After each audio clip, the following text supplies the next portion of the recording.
परिवहन विभाग राज्यातील सर्व परिवहन आयुक्त कार्यालयामध्ये महाराष्ट्रातल्या आरटीओ विभागात आज निदर्शनेचा कार्यक्रम आयोजित केलेला आहे।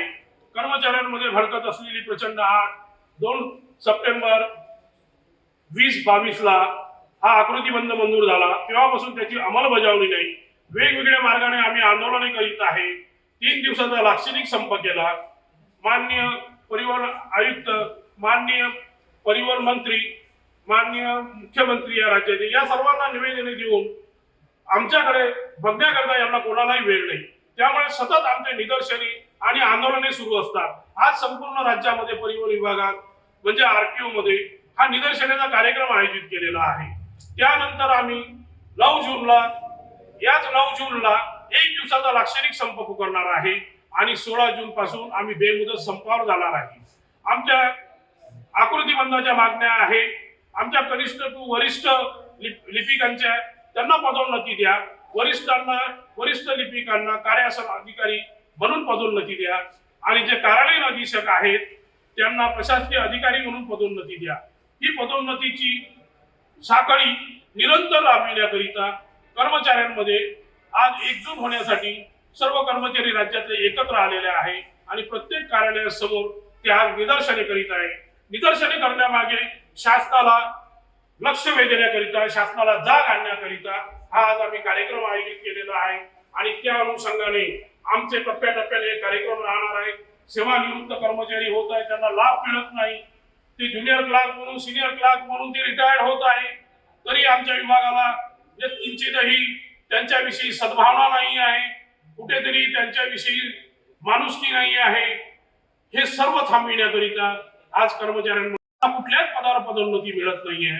निव्वळ आश्वासित। अरे त्यांचा स्वाभिमान कधी जागेल?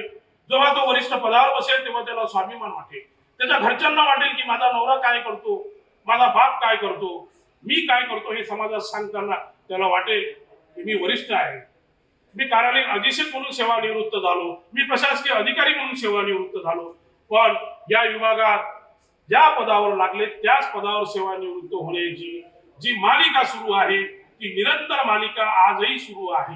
त्यामुळे या कर्मचाऱ्यांमध्ये प्रचंड असंतोष खतलेला आहे आणि आकृतीबंधानुसार आमच्या सर्व मागण्या शासनाने मान्य कराव्या ही आमची त्यांना नम्र विनंती आहे आणि कर्मचाऱ्यांना त्यांचे सेवा प्रवेश नियम तात्काळ मंजूर करावे। असे कोणते सेवा प्रवेश नियम आहे की जे दिल्लीच्या तख्तावर जाऊन बसणार आहे आमचा कर्मचारी?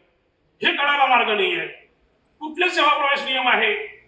मंत्रालयाचे परिवहन आयुक्त 2 मिनिटाच्या अंतरावर, हाकेच्या अंतरावर असलेले हे सेवा प्रवेश नियम यांना 3-3 वर्ष लागतात कसे? हा आता संशोधनाचा आणि एखाद्या युनिव्हर्सिटीने पीएचडीचा घेण्याचा विषय निर्माण झालेला आहे। मित्रांनो, असे कोणते आहे तुम्हाला की तुम्हाला दिल्लीच्या तख्ता आहे की तुम्ही थेट तुमचा आयुक्त म्हणून प्रमोशन होणार आहे? कळायला मार्ग नाही आहे। असे कुठले सेवा प्रवेश नियम बनवत आहे? अरे किती किमान लोकांना, कर्मचाऱ्यांना तुम्ही धूळफेक करणार आहे, किती त्यांचा अंत बघणार आहे? अरे तो भडकला म्हणजे तुम्हाला बसते कठीण करून टाकेल। आता तरी सुधरा, नाही तर पुढचे दिवस तुमच्यासाठी फार वाईट येईल। हा निर्वाणीचा इशारा आज आम्ही या सर्वांच्या माध्यमातून देत आहे आणि शासनाला विनंती आहे, आमचा अंत बघू नका, आमच्या मागण्या मान्य करा, आकृतीबंधानुसार आम्हाला पदोन्नतीचे लाभ मिळवून द्या आणि आमचे जे काही सेवा प्रवेश नियम असेल, जे काही तुम्ही विलंब केला असेल तो आता भविष्यात करू नका। जर करत असाल तर त्याचे परिणाम तुम्हाला भोगावे लागेल, हा सुद्धा इशारा देत आहे। म्हणून सरते शेवटी तुम्हाला विनंती आहे आर या पारची की मानवतेच्या दृष्टिकोनातून कर्मचाऱ्यांकडे बघा आणि त्यांचे सेवा प्रवेश नियम तात्काळ मंजूर होण्याच्या मार्गावर लावा ही आम्ही विनंती करीत आहे।